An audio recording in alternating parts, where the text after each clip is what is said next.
Olá pessoal, hoje estamos falando sobre disciplina. E para começar, eu queria falar para vocês que a origem da palavra disciplina, ela vem de aprendiz, tá? De discípulo. E com o passar do tempo, essa relação de aprendiz remeteu ao conhecimento, a tudo que a gente adquiria de novo.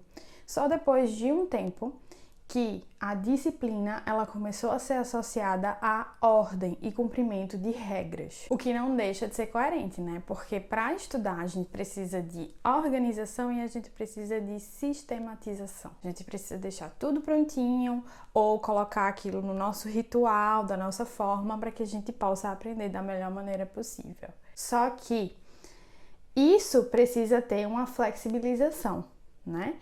Por quê? Por que a disciplina precisa ser flexível e não rígida, como a gente imagina? Toda vez que a gente pensa em alguém disciplinado, a gente vai pensar naquela pessoa que segue aquelas regras, que nunca sai da linha.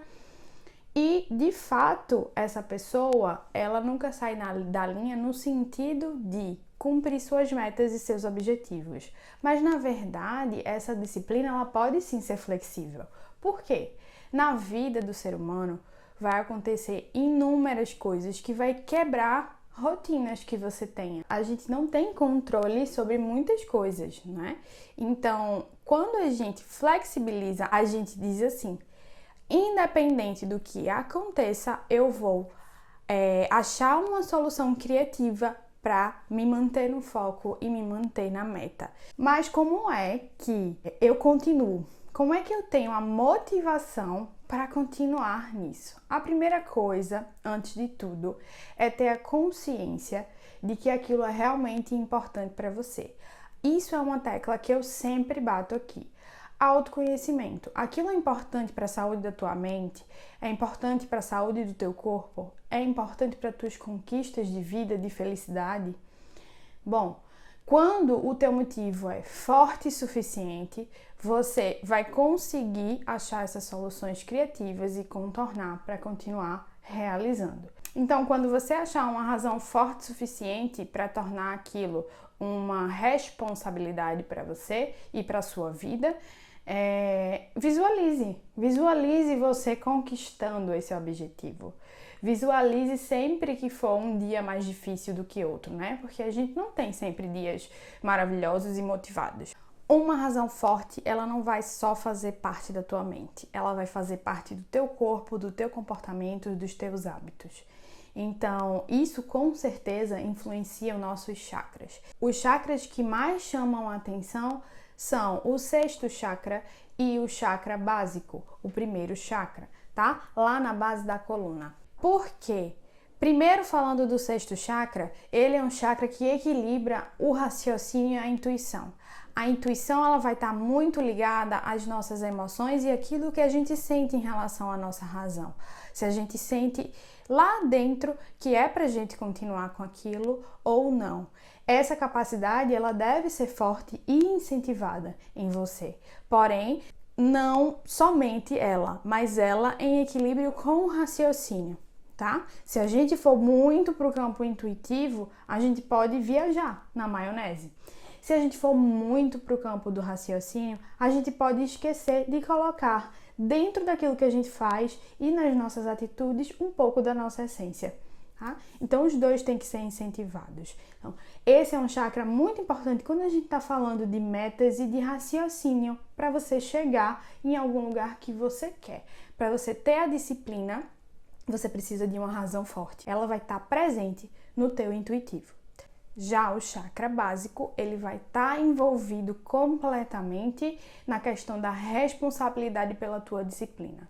Com a tua razão forte, aquilo que você quer de uma forma decidida, você estabelece a sua disciplina e o que não te faz desistir tem muito a ver com a energia desse primeiro chakra, porque ele está relacionado à sobrevivência, e sobrevivência é responsabilidade, garantir que aquilo vai ser providenciado. Então, essa parte da responsabilidade envolvida com a disciplina vai estar relacionada ao teu chakra básico. Então, se você está querendo alcançar disciplina, se a tua razão é forte e se você, por exemplo, está fazendo alguma forma de terapia que trabalha o alinhamento dos teus chakras, é interessante você focar nesses 2 chakras e no papel e na importância que eles têm para o desenvolvimento da sua disciplina. Então, continuando nesse raciocínio, quando a gente desenvolve a disciplina da mente, incentivando bons hábitos mentais e tirando aquilo que perturba ou que não faz muito sentido para a saúde da nossa mente, a gente provoca também mudanças de hábito para o nosso corpo. A gente vai sentir a necessidade de adequar o nosso corpo àquele estado de saúde da nossa mente. O contrário, ele também é verdadeiro, tá, gente? O próprio exercício vai promover também saúde mental. Seja por trabalhar a nossa autoestima, a nossa autoimagem, né?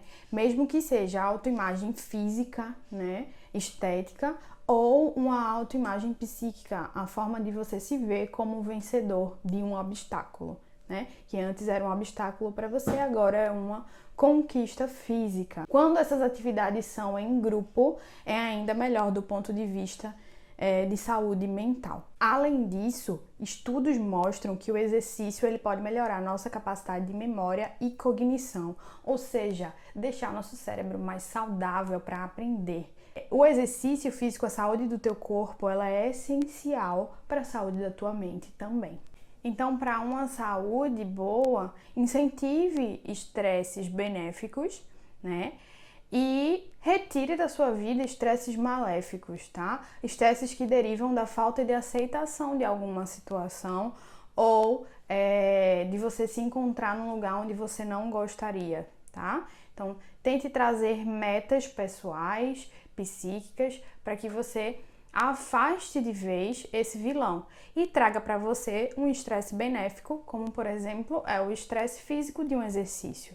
Ele vai causar no teu corpo uma adaptação vascular e neural. Essa é uma das principais hipóteses que existem em relação ao exercício e vai provocar uma adaptação que vai deixar o teu corpo e a tua mente mais saudáveis. E qual a importância de manter uma disciplina com a saúde do nosso corpo e com a saúde da nossa mente? Tá? Manter a estrutura saudável. Então, o nosso corpo, a longo prazo, ele vai precisar que você leve uma vida mais saudável, não só do ponto de vista físico, mas mental, para que, ao longo do tempo, a sua estrutura permaneça íntegra. Por quê? O que é que dá função para a gente? O que é que permite a gente realizar e conquistar diversas coisas? O nosso corpo e a nossa mente. Mas como é que ele vai fazer isso se ele não está íntegro? Um dos princípios da osteopatia é que a estrutura governa a função. Quando a gente não tem uma estrutura íntegra, a gente também não vai ter uma função eficaz. E sem uma estrutura íntegra, o que vai acontecer? A gente vai precisar adaptar essa função que agora não é mais eficaz. E a função adaptada ao longo do tempo, ela também vai determinar a qualidade da estrutura.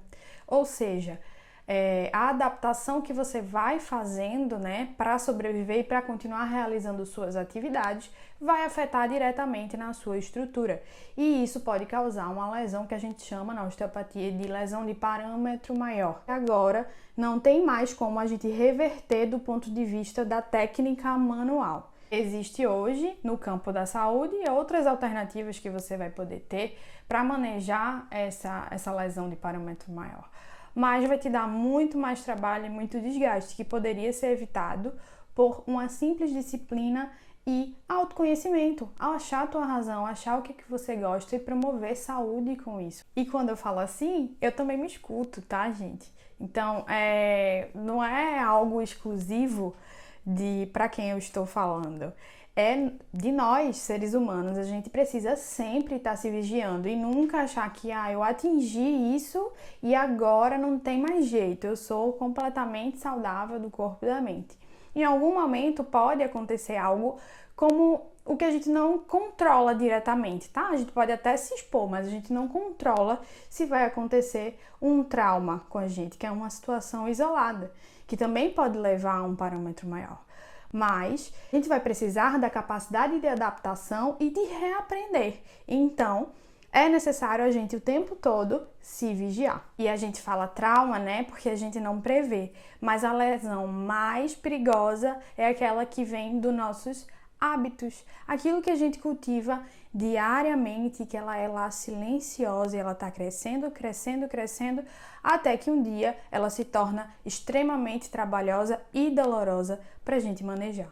E agora chegamos na parte mais delicada, que são as lesões de corpo e mente causadas pelos nossos hábitos. O que é a disciplina, gente? É tornar o nosso hábito consciente, tá? Então, para tornar esse nosso hábito consciente, a gente precisa identificar algumas coisas. Quem já leu O Poder do Hábito, né, sabe do que eu vou falar agora, que é o loop do hábito, que tem a deixa, que tem a rotina e que tem a recompensa relacionada a essa rotina, né?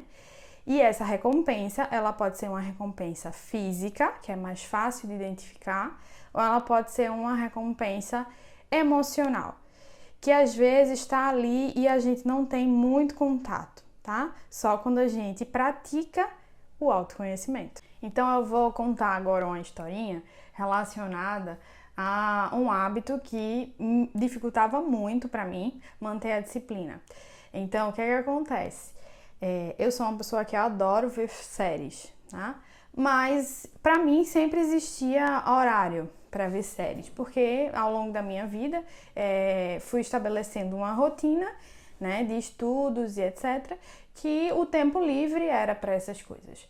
Mas ao longo do tempo, como autônoma principalmente, a minha rotina ela ficou sem rotina, então ou ela modificava muito ao longo do tempo.